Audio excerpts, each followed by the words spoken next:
Hello friends, आज हम करवाने वाले हैं टेंस। टेंस का मतलब होता है काल यानी समय। समय तीन प्रकार के होते हैं, यानी टेंस तीन प्रकार के होते हैं: प्रेजेंट टेंस, पास्ट टेंस और फ्यूचर टेंस। तो इन सभी के चार चार भाग होते हैं, यानी प्रेजेंट के चार भाग होते हैं, पास्ट के भी चार भाग होते हैं और फ्यूचर टेंस के भी चार भाग होते हैं। प्रेजेंट टेंस के चार पहला भाग है present independent tense, present continue tense, present perfect tense और प्रेजेंट परफेक्ट कंटिन्यू टेंस। ये प्रेजेंट के चार भाग हो गए।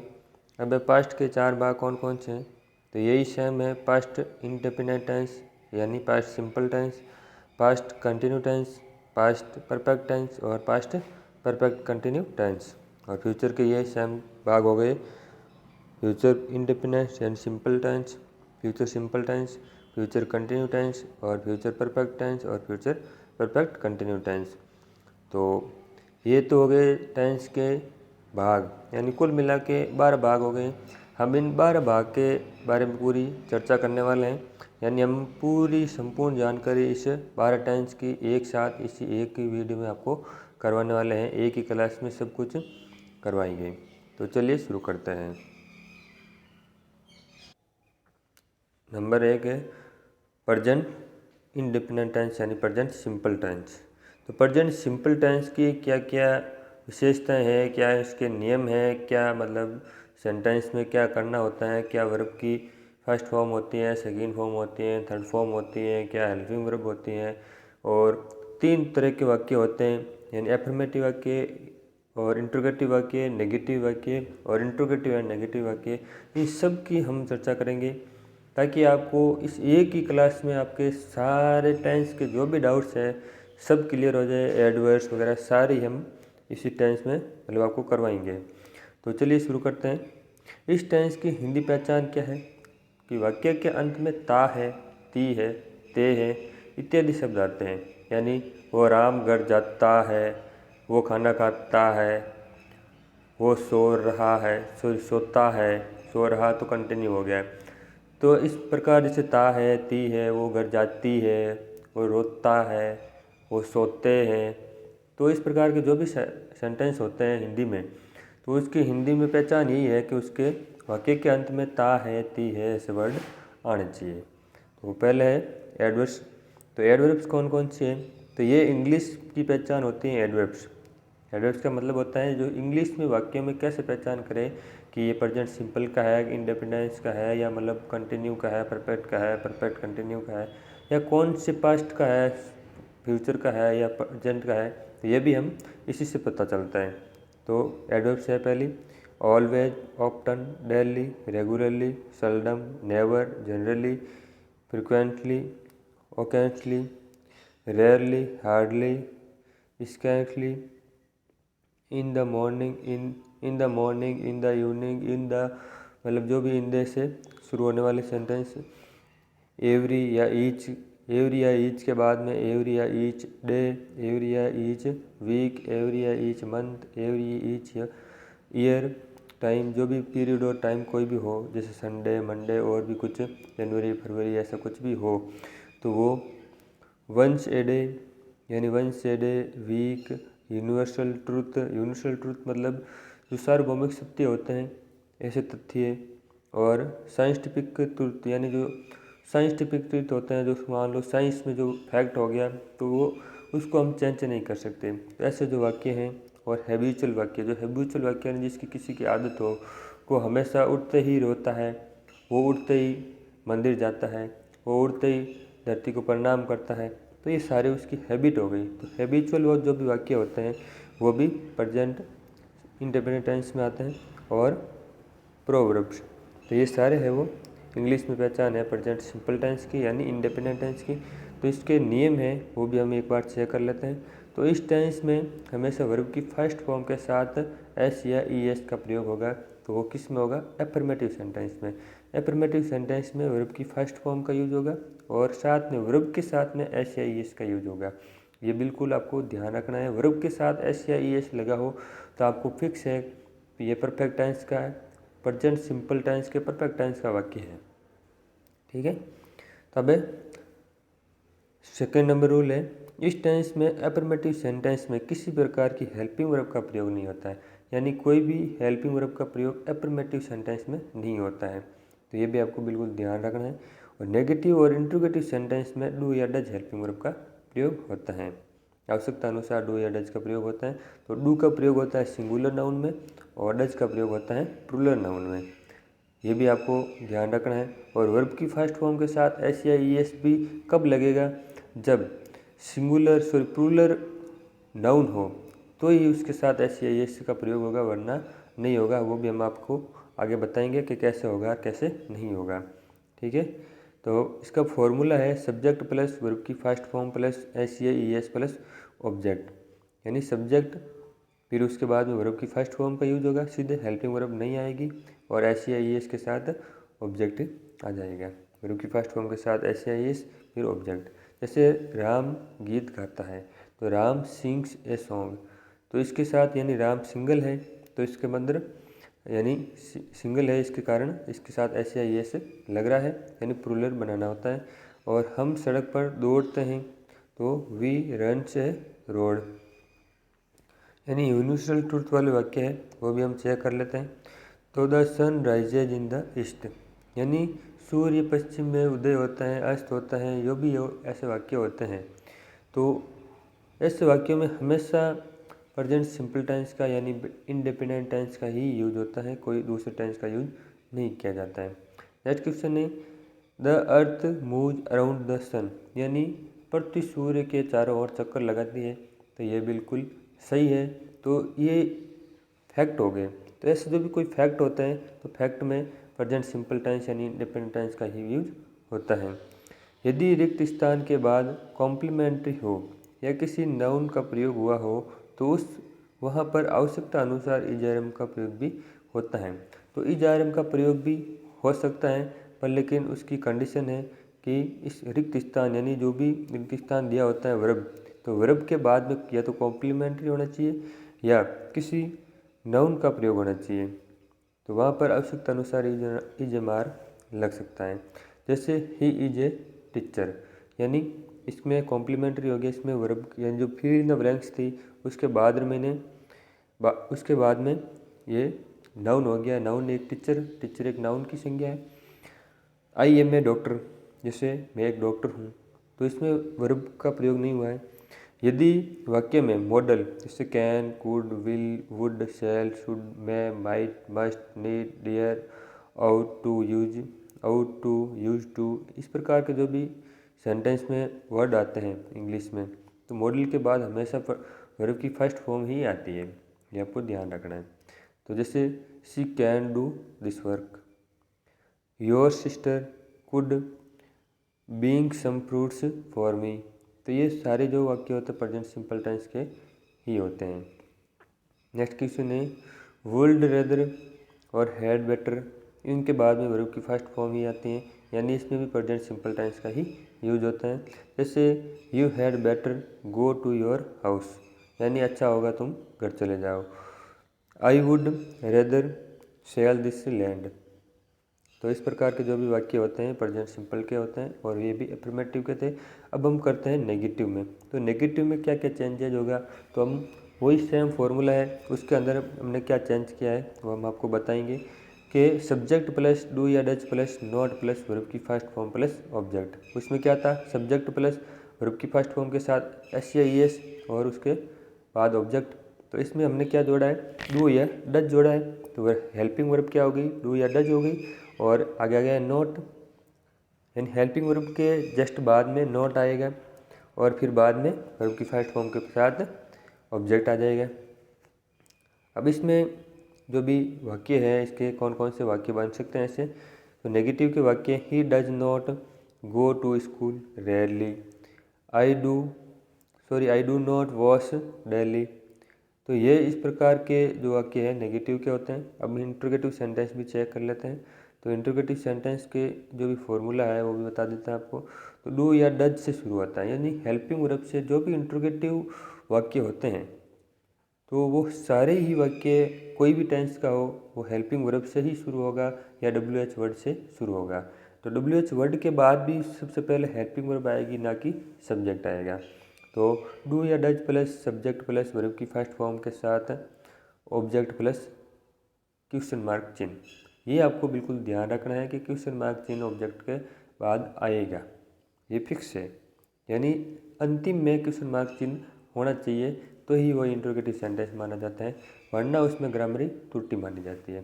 तो does he go to school rarely, हमने ये ऊपर वाला सेंटेंस था उसी को वापस चेंज किया है इंटरोगेटिव में। तो क्या किया था हमने, डू या डज को बाहर लेके आ गए और बाकी का सेंटेंस सब्जेक्ट के साथ शुरू करके टोटली वही लिख दिया और पीछे क्वेश्चन मार्क चिन्ह लगा दिया। तो ये आपको आसान रहेगा कि हमने इसको चेंज किया है तो कहाँ पे क्या चेंज किया है, इसीलिए ये सेम सेंटेंस को हमने यूज किया है। तो नेक्स्ट है डू आई वॉश डेली, तो ये भी हमने चेंज किया है। नेक्स्ट है हमारा प्रेजेंट कंटिन्यू टेंस। अब सेम जो भी रूल है, इसके जो भी एडवर्ब्स है वो हम वापस इसमें भी देख लेते हैं। तो इस टेंस में इजारम का प्रयोग होता है, तो उसमें क्या होता था, डू या डज हेल्पिंग वर्ब होता था, तो इसमें है इजारम हेल्पिंग वर्ब। इसमें वर्ब की फर्स्ट फॉर्म के साथ ING का प्रयोग होता है और उसमें क्या होता था, वर्ब की फर्स्ट फॉर्म के साथ S या ES का प्रयोग होता था। हम आपको ये कंपैरिजन इसीलिए करवा रहे हैं कि उसमें और इसमें क्या चेंज हुआ है, ताकि आपको कन्फ्यूज ना हो कि उसमें भी हमने वर्ब की फर्स्ट फॉर्म बताई थी, इसमें भी बताई है, तो इसमें क्या हुआ है, ये तो टेंस लगभग सेम ही हो रहा है। सेम नहीं है, क्या कंपैरिजन है इसमें, क्या इसके मतलब चेंजेज हुए हैं, तो वो अभी हम आपको बता देते हैं। और फिर है एडवर्ब्स, इसकी हिंदी पहचान भी हम आपको बता देते हैं, इसमें हमने लिखी नहीं है हिंदी पहचान। तो इसकी हिंदी पहचान क्या होगी कि वाक्य के अंत में रहा है, रही है, रहे हैं, इस प्रकार के वर्ड आएंगे। जैसे वो खाना खा रहा है, वो सो रहा है, वो गांव जा रहा है, वो ये काम कर रहा है, यानी पीछे अंत में रहा है, रही है, रहे हैं, इस प्रकार के वर्ड आते हैं, तो वो प्रेजेंट कंटिन्यू टेंस होता है। ठीक है, तो एडवर्ब्स है still, now, at this moment, at present, now A days, these days के साथ विथ एक्शन वर्ब, यानी विथ एक्शन वर्ब, लुक आदि शब्दों के बाद इजारम का प्रयोग और वर्ब की फर्स्ट फॉर्म के साथ ING का प्रयोग होता है। तो इसका एक वाक्य है वो हम देख लेते हैं,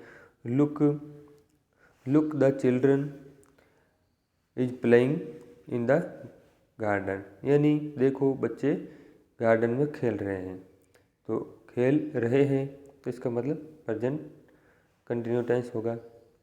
अब है वाइल के बाद, हम इसमें ये भी चेक कर लेते हैं कि सेंटेंस को दो सेंटेंस दिए गए हो और बीच में वाइल से वो कंजक्टिव हुआ हो, तो क्या करना है, वाइल या एज के बाद इजारम प्लस वर्ब की फर्स्ट फॉर्म के साथ ING का प्रयोग करेंगे।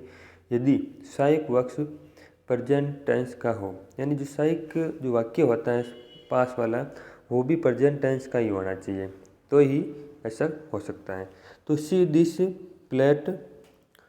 This plant will I walking in this garden, तो यह हो गया। नेक्स्ट है यदि वाक्य में new, today, tonight, constantly, feel, कंटली, सील, लुक, लिसन आदि एडवर्ब्स का प्रयोग हो तो रिक्त स्थान के बाद प्रेजेंट कंटिन्यू टेंस का प्रयोग होगा। वो कैसे होगा, तो ये भी हम चेक कर लेते हैं। तो सबसे पहले जैसे नौ आ गया, तो now Ram is sleeping in this bedroom, यानी अब राम अपने बेडरूम में सो रहा है।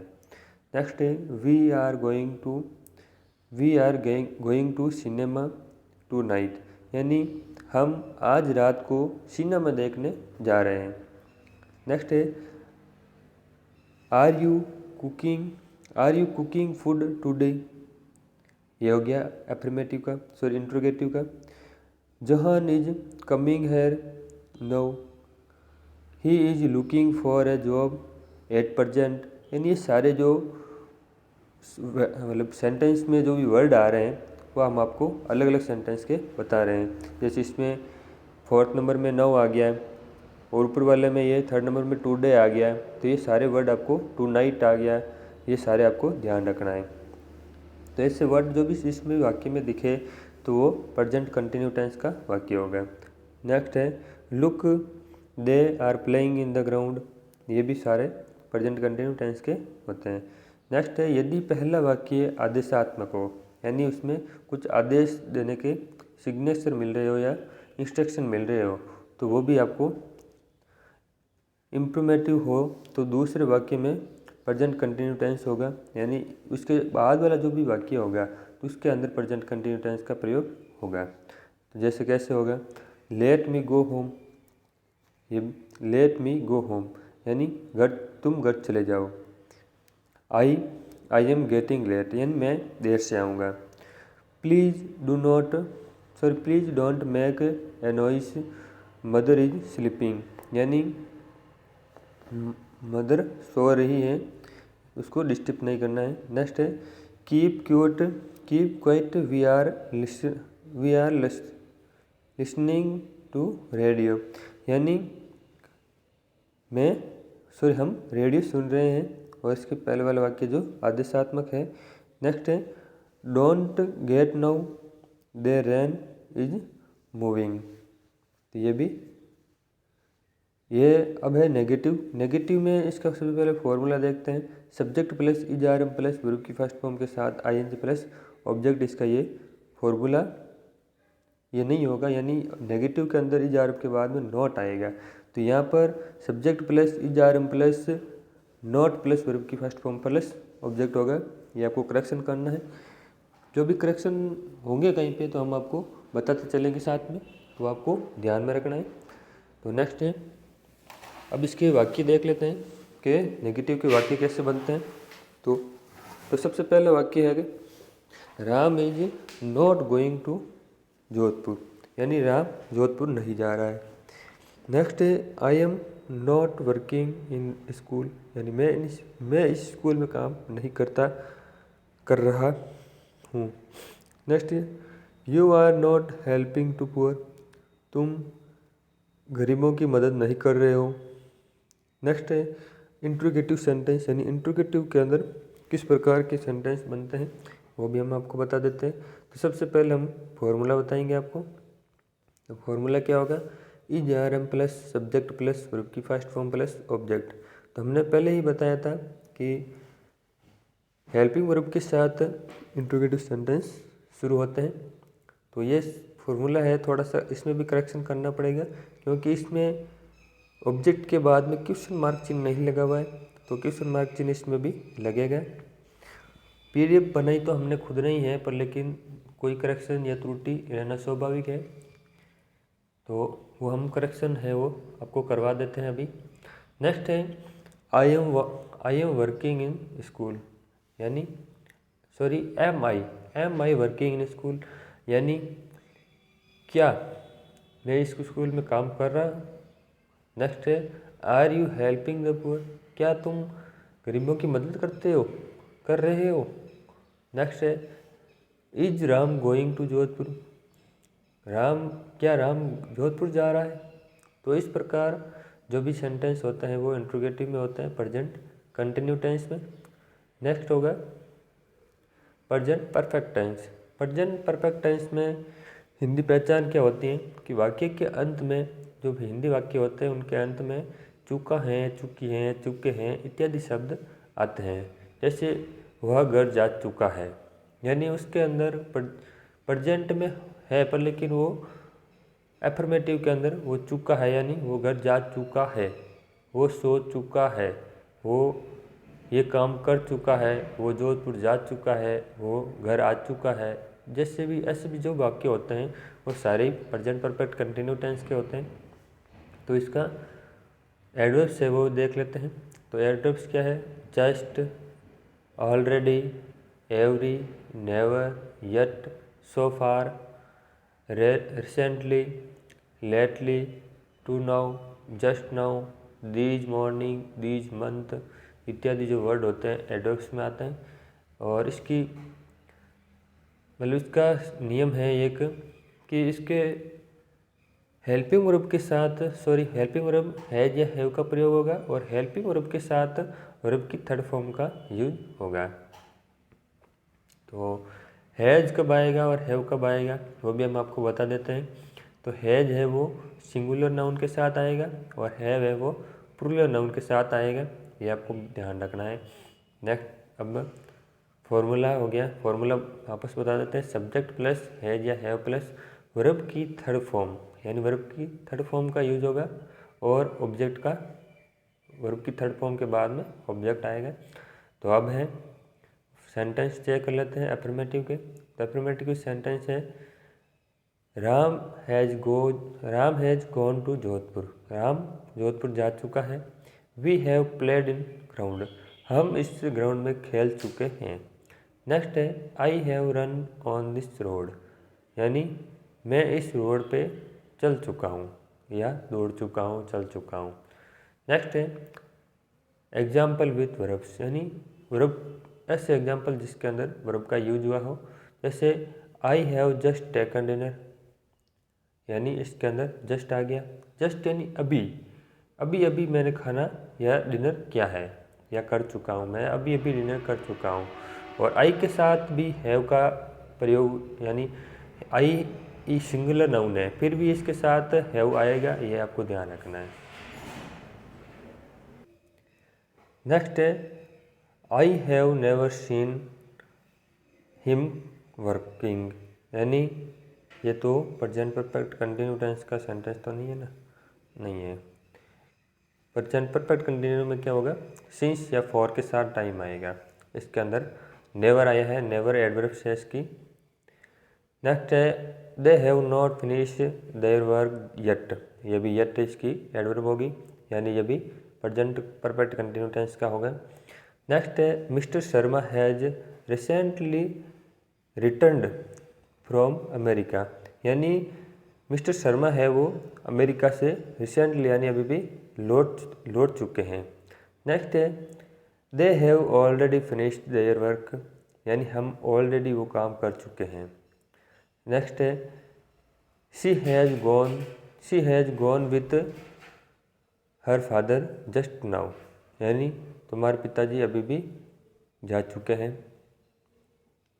नेक्स्ट है have you ever visited Delhi, क्या तुम दिल्ली विजिटेड कर चुके हो, यानी भ्रमण कर चुके हो।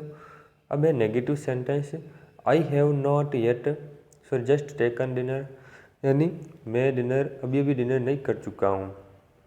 नेक्स्ट है she has not gone with her father just now. Next है they have not finished their work. अब है नेगेटिव और इंट्रोगेटिव, और नेगेटिव का फॉर्मूला आपको बता देते हैं। सब्जेक्ट प्लस हैज या have plus not plus verb की थर्ड फॉर्म प्लस ऑब्जेक्ट इसका फॉर्मूला होगा।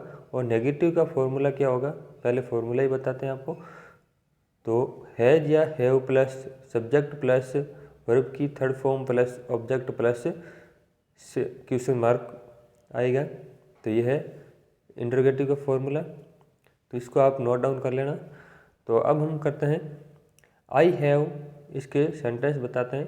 तो have I just taken dinner, ये हमने ऊपर वाले सेंटेंस को ही चेंज किया है ताकि आपको पता चले कि हमने क्या चेंज किया है और क्या चेंज होता है।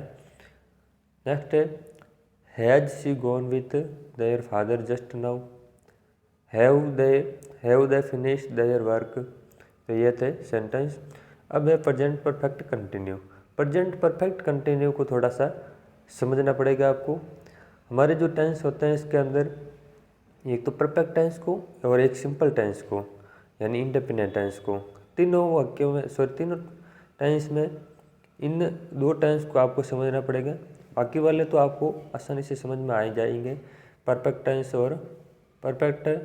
टेंस और ये कंटिन्यू टेंस पर। लेकिन परफेक्ट कंटिन्यू टेंस है और इंडेफिनिट टेंस है, उसको थोड़ा समझना पड़ता है। इस टेंस में ऐसे कार्य आते हैं, यानी ऐसे जो कार्य होते हैं जो भूतकाल में तो शुरू हुए हैं, यानी शुरू तो पहले हो चुके हैं और वर्तमान में चल भी रहे हैं, वो काम अभी तक चल रहे हैं तथा अपूर्ण है, अभी पूरे नहीं हुए हैं।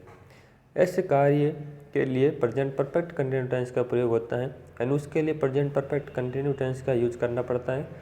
इस टेंस में सिंस या फॉर का प्रयोग किया जाता है और सिंस का प्रयोग पॉइंट ऑफ टाइम, यानी सिंस का प्रयोग कब होगा? Point of time. Point of time कैसे? जैसे मॉर्निंग, 10 o'clock, मंडे, जुलाई 1998, यानी वो फिक्स टाइम होता है। पॉइंट यानी फिक्स, उस टाइम को फिक्स माना जाता है। जैसे मॉर्निंग में, यानी मॉर्निंग होते ही आपको वो काम हो जाएगा या शुरू हो जाएगा, बंद हो जाएगा।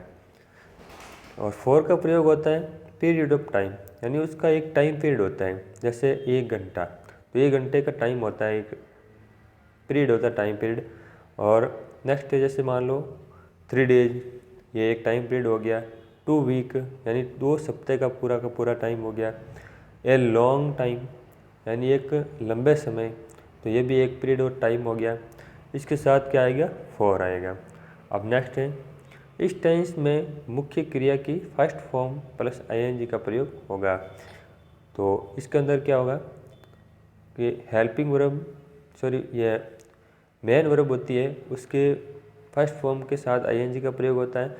सेम उसी प्रकार जैसे हमने प्रेजेंट कंटिन्यू में किया था। और पर लेकिन इसकी हेल्पिंग वर्ब थोड़ी चेंज हो जाएगी, हैज या हैव प्लस बीन आ जाएगा। यानी हैज और हैव के साथ क्या आएगा? बीन आएगा, बीन का प्रयोग होगा। और इसका फॉर्मूला भी काफ़ी बड़ा है, तो इसको भी आपको ध्यान से पढ़ना है और ध्यान रखना है। सब्जेक्ट प्लस हैज या have plus been plus verb की first form plus object plus since या फॉर प्लस टाइम, यानी ये इतना लंबा फॉर्मूला है इसका, तो इसको आपको भूलना नहीं है, थोड़ा सा समझना है इसको। हमने जो ऊपर जो नियम बताए हैं 2, उन नियमों को फॉलो करते हुए इसको समझना है कि इसमें करना क्या है। तो पहले हम सारे फॉर्मूले ही बताते हैं आपको, ताकि आपको फार्मूला में कन्फ्यूजन ना हो। तो इसका हो गया सब्जेक्ट प्लस हैज या have plus been plus verb की first form plus object plus since या फॉर प्लस टाइम। और इंट्रोगेटिव में क्या होगा कि हैज या हैव है वो बाहर आ जाएंगे और बाकी वाला सेंटेंस है वैसे का वैसे रह जाएगा। तो हैज या have plus subject plus been plus verb की first form plus object plus since या फॉर प्लस टाइम आ जाएगा। और पीछे क्या आ जाएगा? क्वेश्चन मार्क चिन्ह आ जाएगा। और नेक्स्ट हो जाएगा इंट्रोगेटिव में। तो इंट्रोगेटिव में क्या होगा? सब्जेक्ट प्लस हैज या have plus not plus been plus verb की first form plus ing plus object plus since या फॉर प्लस टाइम हो जाएगा। यानी हमने क्या किया कि हैज या हैव के बाद में नॉट लगा दिया, हैज और हैव के साथ नॉट लगा के बीन को हमने आगे लिया है। तो आपको ये कन्फ्यूजन नहीं होना है कि बीन के बाद में नॉट आएगा या हैव के बाद में नॉट आएगा। तो ये कन्फ्यूज आपको अभी दूर कर लेना है कि हैज या हैव के बाद में नॉट आएगा, ना कि हैज या have plus been plus not आएगा।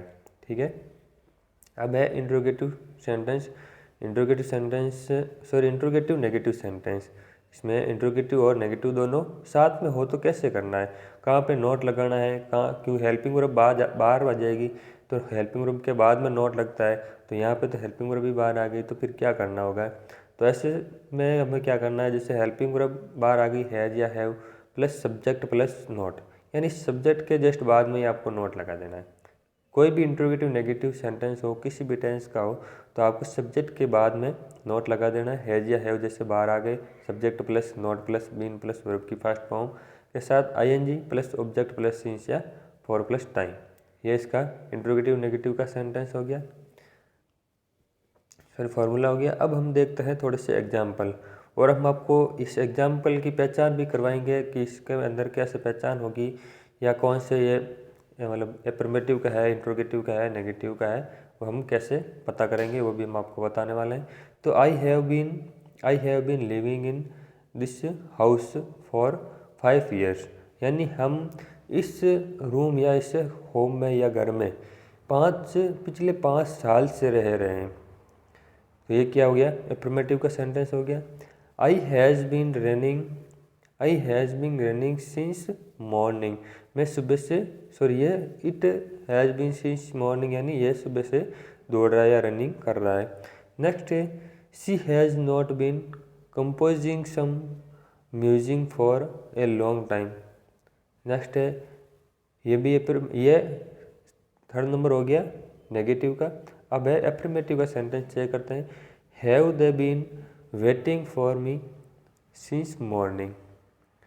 अब है each student has been each student has been contributing in the movement since 2011. Next है he has been worrying articles for a newspaper for 2 days. अब है ये हो गया प्रेजेंट टेंस। अब हम करते हैं पास्ट टेंस। तो आपका अच्छा लगे तो हम पास्ट टेंस को अगले पार्ट में लेवे तो अच्छा रहेगा मेरे हिसाब से, क्योंकि ये भी 30 मिनट्स का वीडियो हो गया है, क्लास हो गई है। तो ये क्लास का टाइम पीरियड 30 या 35 के आसपास ही होता है, तो इससे ज़्यादा आपको पढ़ने में थोड़ी दिक्कत आ सकती है। तो हम क्या करते हैं, इसको नेक्स्ट पार्ट में ले लेते हैं। तो जो भी यहाँ तक पहुँचे हैं तो उसको सबसे निवेदन है कि आपको चैनल को सब्सक्राइब करना है, और चैनल को सब्सक्राइब करने के साथ बेल आइकॉन को भी प्रेस करना है, ताकि आपको पास्ट टेंस और फ्यूचर टेंस का जो भी हमने मैटर आपके लिए बनाए हैं वो इसी प्रकार हम प्रेजेंट का करवाए हैं उसी प्रकार आपको करवाएंगे, तो आपको वो भी मिस नहीं होना चाहिए। चलिए धन्यवाद, ऑल द बेस्ट। फिर मिलेंगे नेक्स्ट क्लास के अंदर। उम्मीद करता हूँ आपको जो हमने जानकारी दी है काफ़ी अच्छी लगी हो, लाभदायक भी हो, और आपको आगे वाले पार्ट्स की आवश्यकता भी हो, ऐसी उम्मीद करता हूँ। Have a nice day. फिर मिलेंगे।